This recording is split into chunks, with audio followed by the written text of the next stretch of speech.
the mother and baby report or incidents, cases, to give us a sense of the kind of gender-based violence that has been perpetrated in Ireland. We're then going to have Dr. Nita Mishra, who has been a practitioner and is now an academic, and she's going to draw on some field narratives that she's got from India of cases and incidences of where gender-based violence has occurred. And then we're going to move on to Triona Pender, who is from ActionAid, and she's going to draw on ActionAid's work and experience around trying to look at behaviour change. And she's going to share with us some of ActionAid's work on behaviour analysis in communities. So without further ado, I'm going to step back. Each speaker, we're going to start with Carol, then Nita, and then Triona. So each speaker will tell you more if they feel it's necessary, and they launch into their discussion. We do have a question and answer session at the end. So if anybody has a question, please pop it into the chat box I've just put in, saying please put questions in there. We are also recording this, so please be aware that this is a recording that will be shared afterwards. So without any further ado, Carol, would you like to take the floor? I certainly will. Can you hear me?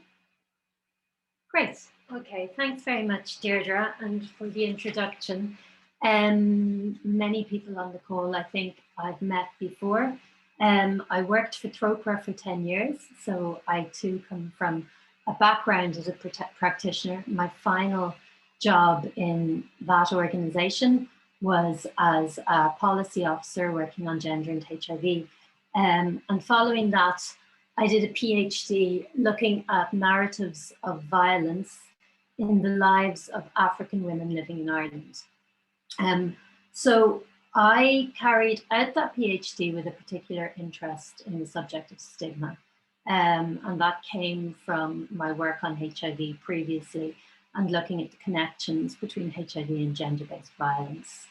And examining stigma in the context of migration in Ireland, I found myself having to engage with the question of gendered stigma and shame in Irish history. So that's how I came to looking at Ireland's institutional architecture and Ireland's gendered institutional architecture.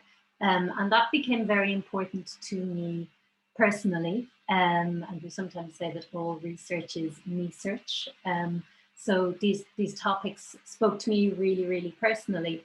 And I found myself kind of looking quite a lot at that particular history and bringing it into my theoretical thinking.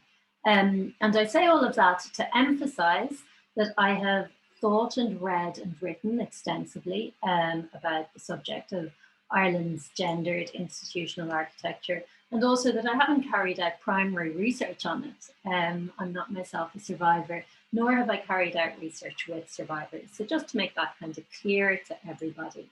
And what I want to do here is to kind of explicitly make the connections between what we sometimes depict as faraway problems and between our own context here in Ireland.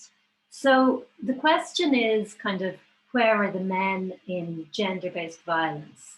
I'm looking very specifically, obviously, at the report that came out this month, so January, from the Commission of Investigation into the Mother and Baby Homes. And so that question of where are the men, who are the people, who are the individuals in these harms that have happened? These are questions that we all find really, really compelling.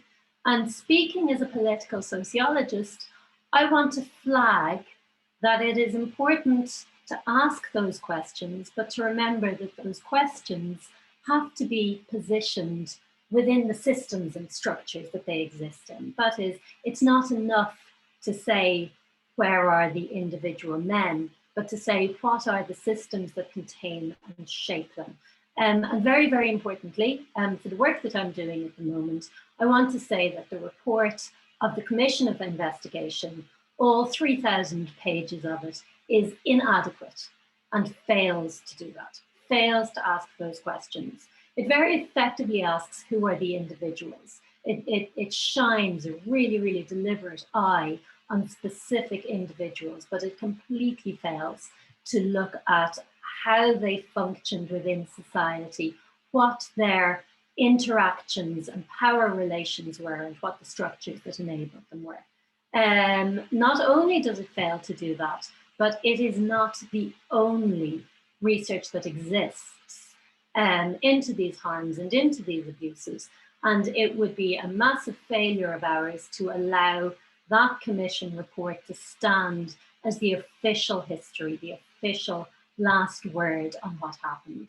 And there is really, really good, much more nuanced, much more sociological and applicable research ongoing and also out there. And that's where we need to look for real understanding of what has happened in Ireland in the past, what continues to happen in Ireland, and also to understand how we relate to groups of people who seem in some way other or alien to us. I've already spoken for 4 minutes. So just to highlight the way we talk about historic abuses, the way we talk about the mother and baby homes, the Magdalen laundries, the institutional schools, this architecture that we have lived with in Ireland. So following the interim report of the Commission of Investigation, which came out in 2017 and validated the research of Catherine Corliss related to the burials of children in the Tuam mother and baby home, Enda Kenny made a very emotional speech in the Dáil, and he said, "No nuns broke into our homes to kidnap our children. We gave them up to what we convinced ourselves was the nuns' care." So you see here what Kenny is doing is he's pointing to lots and lots of individuals. He's saying there were men and women and families culpable here, and he is completely removing the sociological analysis from the situation. We did it, we all did it. There are hundreds of individuals, millions of individuals, and therefore there are no individuals. It's all of us, it's nothing.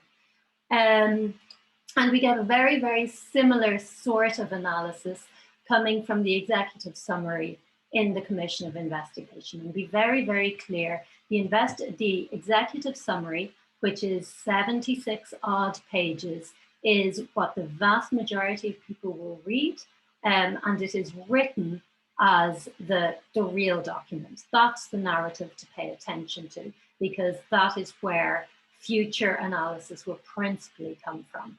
And so in the very first page, the Commission states that, you know, Ireland for the first half of the 20th century was a cold, harsh environment for many, probably the majority of its residents, and it was especially cold and harsh for women, all the women. Responsibility, and then it says, women who gave birth outside of marriage were subject to particularly harsh treatment. Now, here's what I want to draw attention to, and many people have drawn attention to this. Responsibility for that harsh treatment rests mainly with the fathers of their children and their own immediate families. So here we are looking very, very clearly at who are the individuals, who's responsible. What can we do about that? There were hard times, there were different times, there were distant times. It says that, you know, it was supported by, in some ways, the institutions of the state and the churches. However, it must be acknowledged that the institutions under investigation provided a refuge when the families provided no refuge at all. So we have a kind of process of excuse making here. I just want to draw attention to one example of how this is particularly inadequate. So one thing that's stated in the Commission's report is that there is no evidence, and they use this phrase, no evidence, really, really deliberately, without really providing a methodological basis for what would be considered evidence or what would not. But they say there's no evidence that mother and baby homes were ever discussed at Cabinet. Now, given Cabinet confidentiality, there is no evidence that the Commission of Inquiry looked into that or investigated that. But we know that there was a raft of legislation passed on the subject of illegitimacy, adoption, family law, all of which required debate. And we also have a vast amount of archival evidence that it was discussed in the Oireachtas. So presumably it was also discussed at Cabinet, and whether it was or it wasn't, there's loads of evidence that it was discussed. It was discussed as well, principally by men and women in positions of power who had deliberate control over one aspect of how this society got regulated over legislation. So just to look at those legislative discussions then, in 1964, in the debates for the Adoption Act, Ireland didn't legislate for adoption until the 1960s. And this was part of the reason why that architecture continued in place, because it answered this enormous puzzle. What are we to do with babies born outside of marriage? Which was made to be some sort of a massive moral conundrum. So in debating whether, when babies were placed for adoption, they could be, the homes of those babies could be inspected by local authorities to see that the placement was adequate. Then there was lively debate about this. The lively debate was, why would you let local authority inspectors go into homes and then everybody would know there was an adopted baby in that home? The then Minister for Justice, Charles Haughey, asked, why place on the record that a child is illegitimate when we are trying to ensure this fact never be disclosed? This isn't something that's wildly in the water. This isn't some inexplicable cultural proclivity on the part of Irish people. This is something that's discussed and argued over and back. Not everybody agreed with the Minister for Justice. A Labour senator, Timothy McAuliffe, replied, these girls should be sent to maternity hospitals like every other mother. Those children should have the same rights as all other children.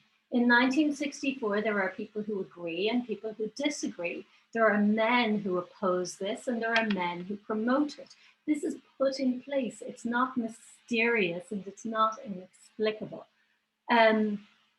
And so I won't go further, apart from to say in the 1970s, further legislation was brought, and there were progressive senators, particularly Michael D. Higgins, John Horgan, and Mary Robinson, who sought in the 1970s to see to it that a woman and her child, regardless of the relationship with the father, would be viewed as a family. And there were also people who said, no, that's not right. We don't agree with that. And what I'm saying here, particularly for those of us who work in the development field and who find ourselves working in cultures that are not our own and working through a veil of othering a lot of the time, is to say that culture is always constructed.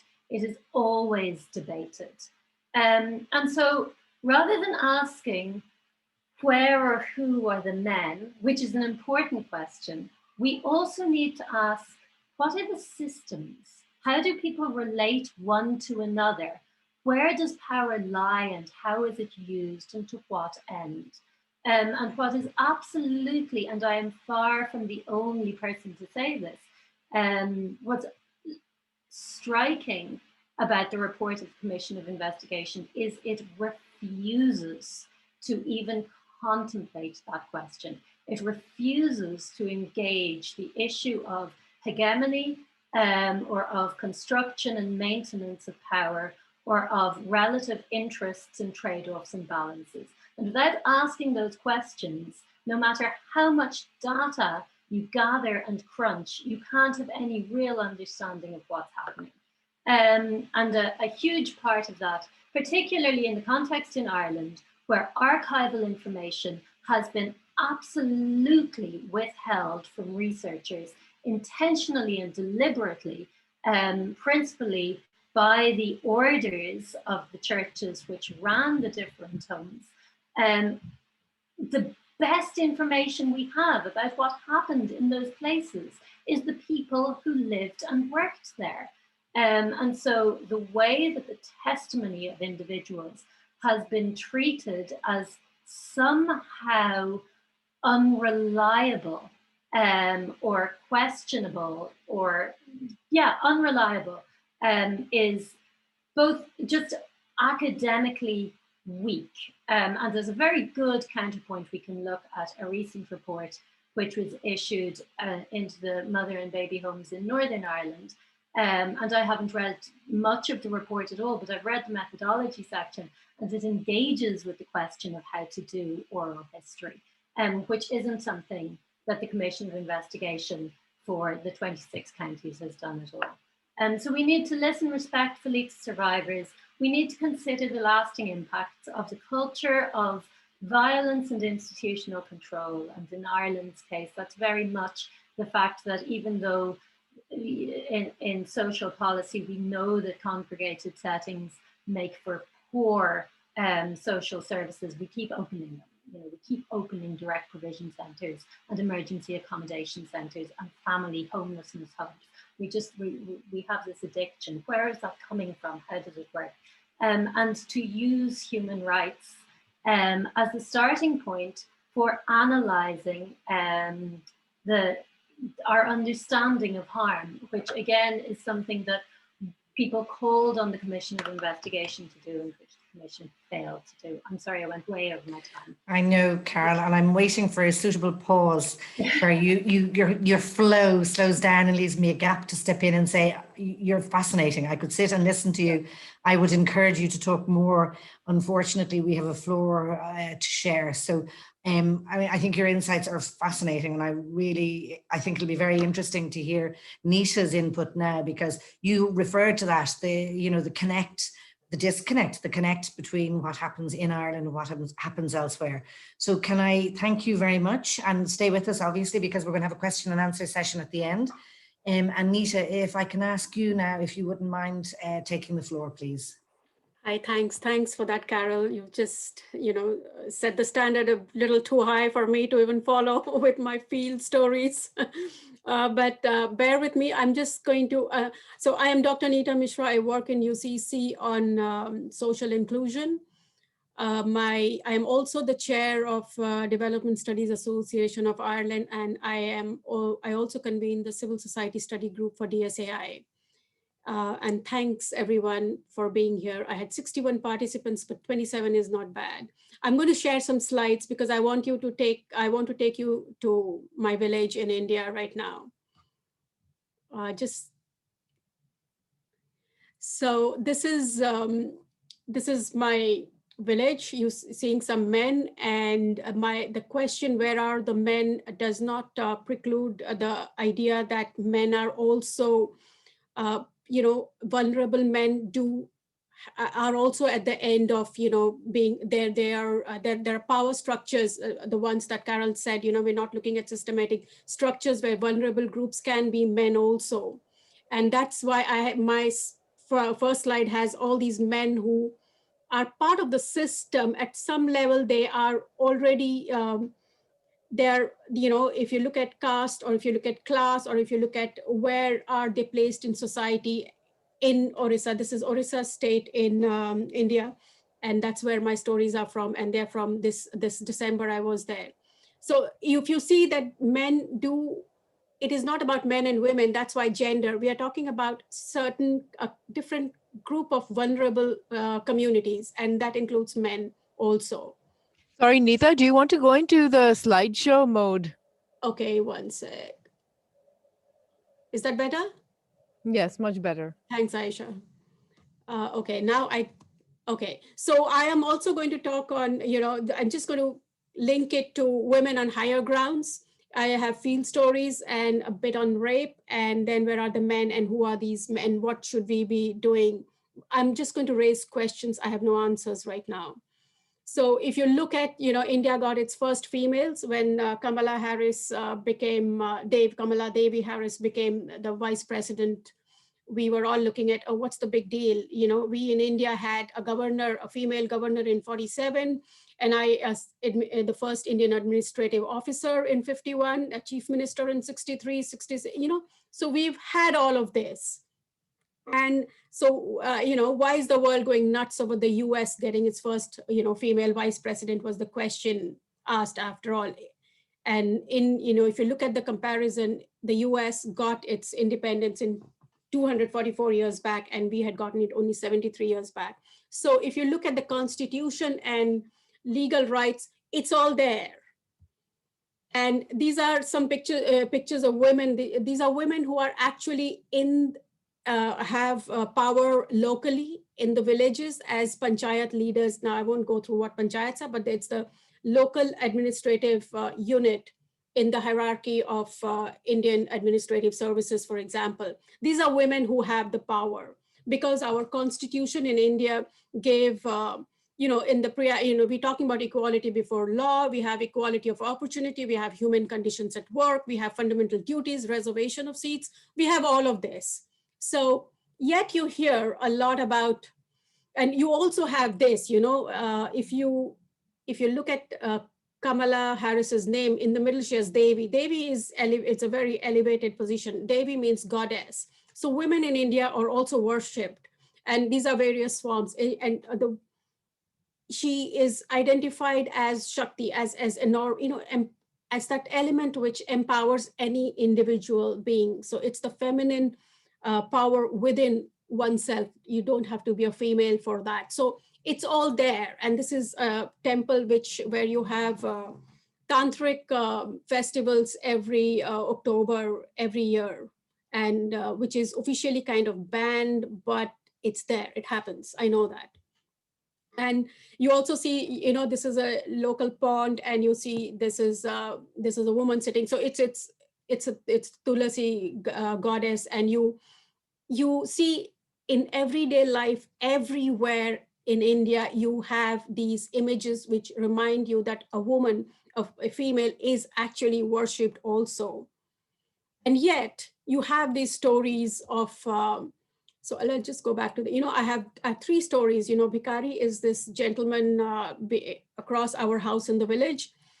And I'm talking about an old man whose son, because of, he lost his job, he came back to the village, his wife and he started beating, he started getting drunk every day.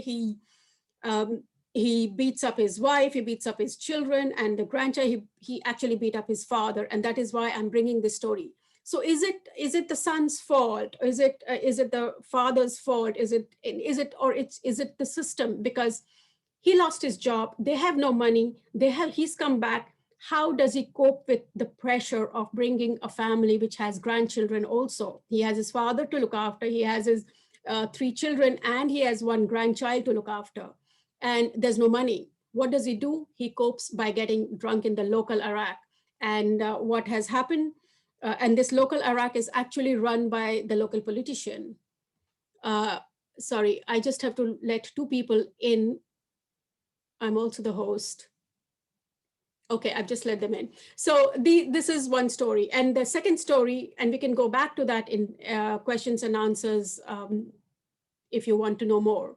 So Shruti's school fees. Now, Shruti is a girl whose school fees eventually I paid, because her mother is a widow, and because she's a widow, and it has been very difficult for her to even get her brothers to pay for her child's school fees.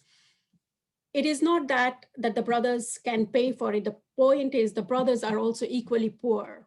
They are the school teachers, but they are also poor. They don't know what to do. They can't pay for their own, children's school fees. And they say, so what happens in society when the pressure comes on your family? You end up trying to protect your immediate family, and you kind of exclude, even if it's your sister. So this woman is kind of is looked at as in a very negative manner. And if the brothers look at her as if she's going to demand property, and there's a constant bickering. But in that village of 100 households, people still live together. And these are everyday fights, everyday conflicts. There are solutions then, and they find solutions amongst themselves. You don't need somebody to come from outside and tell people what they should be doing. And that was that is how I would have linked it to Carol's point. You know, we are looking at what's happening in a village in India and trying to tell people that, you know, this is how we should be looking at gender-based violence. These solutions come from within these social systems. And I'm only alluding to those. One second, I can't, okay. So this is the village, you know, these are some pictures of women, and this is what the village street in front of my parents' house looks like. My entire thesis is based on 3 districts, and this village was one of them. Now I want to come back to a very big question in India, which so what India is probably the rape capital of the world currently, because this is a thing I got from another woman's article, and the link is given below, Manisha Valmiki. So who are Dalit women who are raped every day in India? And this is some statistics which came out last year, in 2019. And so Dalit women are women of the lower caste. I don't want to go into caste system here, but it is the most vulnerable group of communities. And and women, this is a case which came out, came out in 2019. And these were some of the tweets which were shared, and we were all on fire at that time, actually. So for 6 days, she was kept in a normal ward. It was under political pressure that she was shifted to an ICU. Doctors refused to tell us. This is from her family. Then if you look at other, this is what was being discussed by people. This is the public discourse going around on this rape case. This is the Hathras rape case.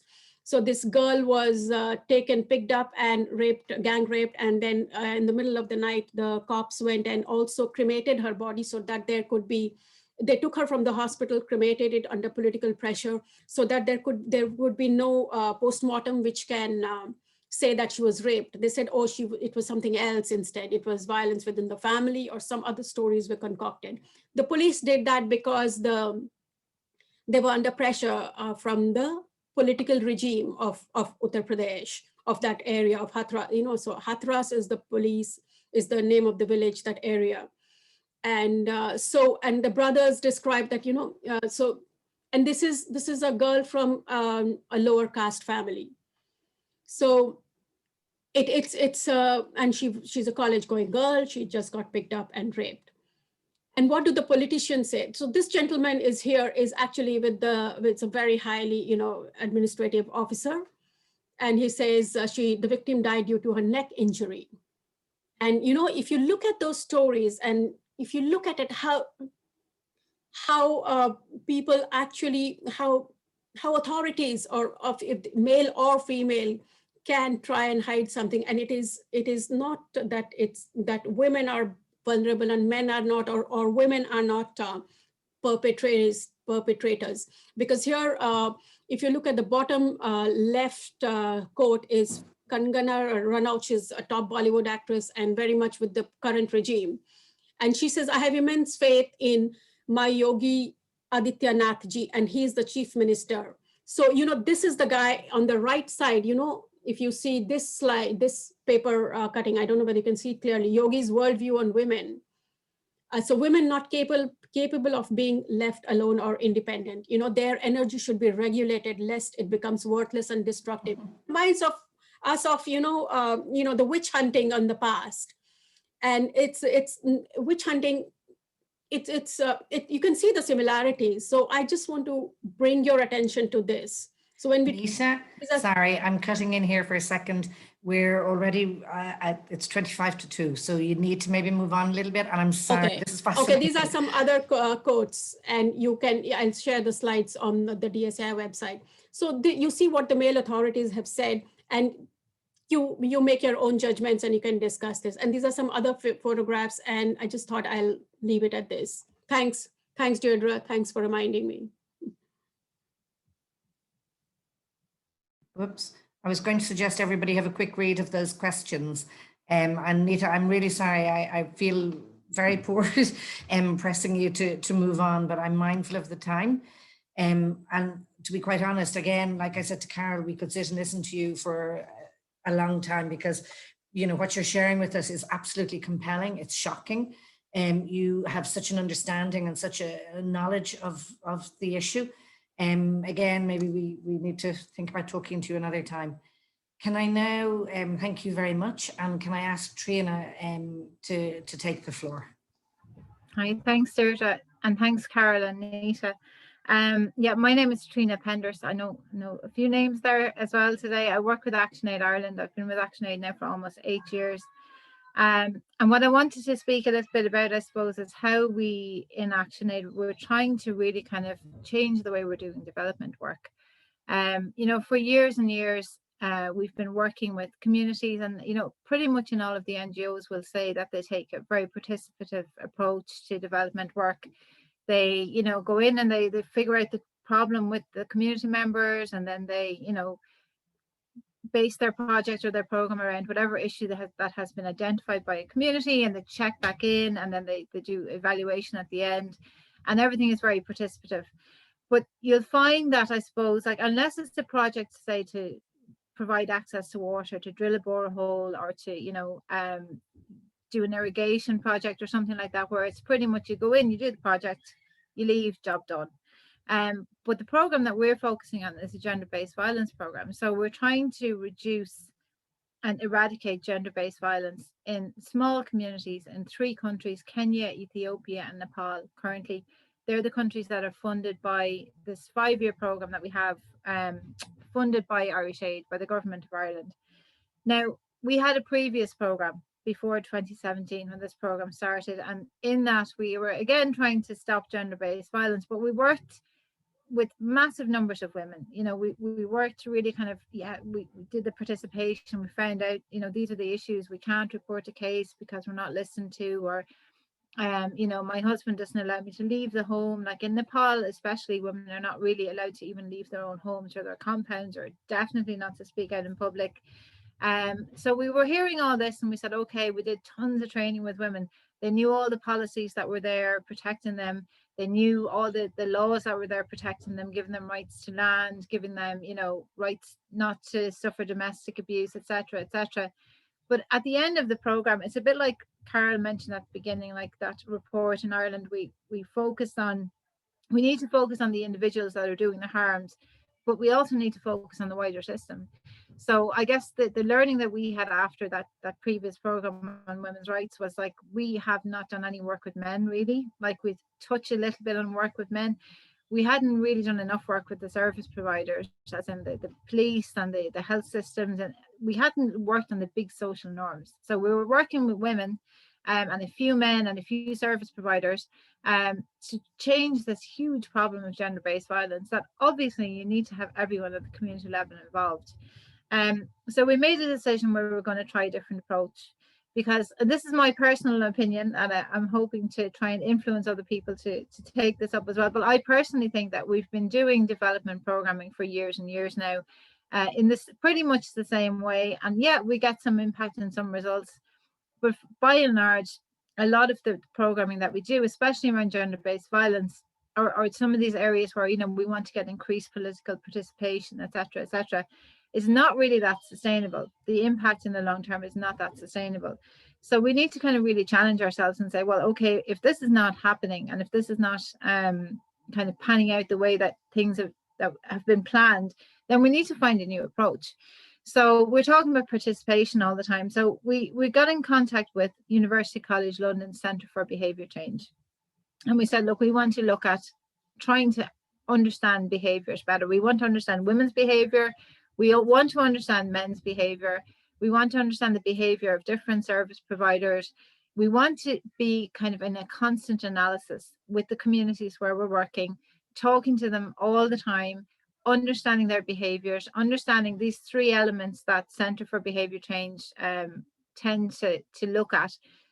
Capability, which is the one we're always focused on. You know, we're always doing the training and the education and building the knowledge, etc. But that's just one angle.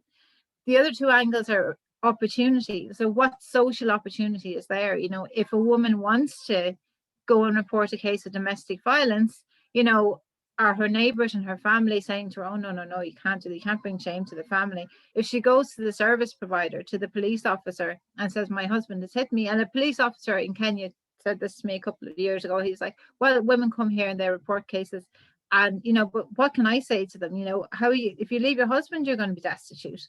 What can I do about it? So massive amount of work to be done there with him in terms of his attitude and his motivation. So the third area then that you look at is the motivation, and that's really kind of key. When we started into the work with men, we decided to take on work jointly with another partner as well, called the Men's Development Network. And that's an Irish organisation, and we started off by Alan O'Neill. I can't remember the year, but probably about 20 years ago, I'll say, or maybe a bit longer. And it started off as a group of fathers who wanted to be more involved in rearing their children, looking after their small children. But they knew, because of the big social norms, men back, 20, 30 years ago shouldn't be that involved in, rearing their children and looking after and changing the nappies and, looking after the baby, things like that. Maybe it's going back a bit further, sorry. Just trying to think of Alan's age and how long ago he would have been a young dad. So that it started out like that, but then they started working with men in general. They worked with, men during the last economic crisis, men who were unemployed, starting to really kind of understand men. They work with perpetrators of gender-based violence as well. And they do that in a very specific way. They won't just allow a man to come on a course, if they're up in court next week on a domestic violence charge, to kind of, make it look good for their case. They'll only work with them if they have a real commitment to stopping gender-based violence, and they work with their partners as well and their ex-partners to check in to see if they need any support or help, and link them in with Women's Aid or other groups to support women. So we said, okay, let's speak to this Men's Development Network, and we began working with them. And they ask 7 questions. They've got 7 key questions of men. And we've asked those not just to the community members, but to our own staff within ActionAid. Now, ActionAid is an organisation that promotes women's rights. We're all about gender equality. But within our own staff within ActionAid, we had these same issues, So the questions are really simple. It's like, how are you doing today? What's going well for you? What's not going well for you? Are you really okay? And like within that, there's a whole kind of conversation that comes out that brings out men's identity. And it helps us better to understand their motivation for acting in a certain way, or for acting out a certain behavior, let's say, because they speak about how they identify themselves. And it's a conversation that normally, we have these stereotypes about men, and men themselves think that, well, in order to be manly, I need to be able to show strength. And what does that mean for me in the community in Ethiopia? Well, it means that I take all the decisions in my family. I don't let anybody else have any say in any decisions about selling land, or how, what crops we're going to plant. I beat my wife if she steps out of line. I keep the family under control. So we work with them. My nephew at the door behind me. Sorry about that. We work with them, and we get them to kind of come to the understanding that, well, maybe being a strong man doesn't actually have those specific connotations. And a lot of things that come out in conversation with men is when you speak to them about women they have admired in their life, most men will say, actually, it was my mother. She was the person I most admired in my entire life. And why did you admire her so much? She was so strong. Why was she so strong? Because she would have sacrificed anything for her family. She would have given us the last piece of food. She would have done anything to make sure our school fees were paid so we could finish our education. And they become quite emotional. And then you bring them into the conversation around, well, if it was your sister or your daughter, how would you like her to be treated? If your mom was back here now, or if their mom is still alive, how would you like her to be treated? Would you like her? Would it be okay if she was not allowed to leave her home? Would it be okay if she wasn't allowed to be really part of anything?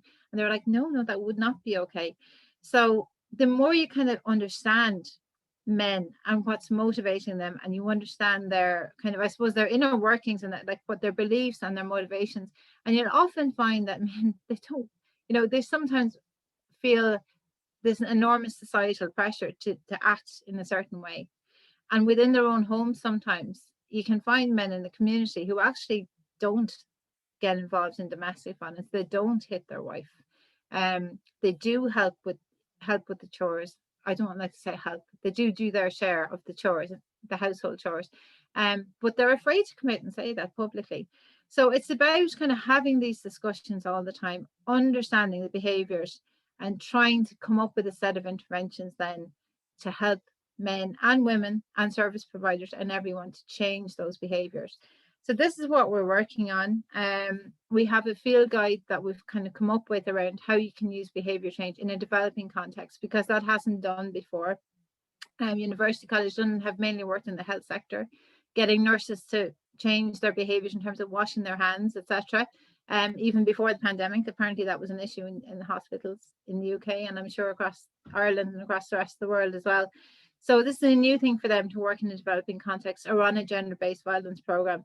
So we're learning as we go. We have that field guide, it's on the ActionAid Ireland website. But I think this, for me, this is the future of development work. It's doing something different, having better analysis, knowing the community, really, really trying to understand their behaviours so that we can help those to change in a more positive way. I'm 45 seconds over time now, so I'll stop now. And yeah, thank you very much for the opportunity to speak to you all today. Well, I was hovering in the background, I can tell you, Triona. Thank you so much. That was really, really interesting as well. And I'm actually really delighted to hear from you about the work that you're doing, because I think, you know, both Carol and Nita presented quite a stark picture around, you know, what men are doing about power and about control. And it's really interesting to know that, you know, given the experience that, you know, ActionAid had previously and how you realized you needed to listen and think about what you were doing and up the ante, that you have come up with a methodology where you can look at trying to influence behavior change. So that in itself, I think, is very, very heartening. Now, I would like to open the floor. I did just put a little message in the chat saying anybody got any questions, but I can see people on screen. I've got everybody up here, I think, or a lot of people. If anybody would like to put up their hand or just turn on their mic in case I can't see you. And if you'd like to put a question to any of the three speakers or share some of the experience that you have of your work in this area.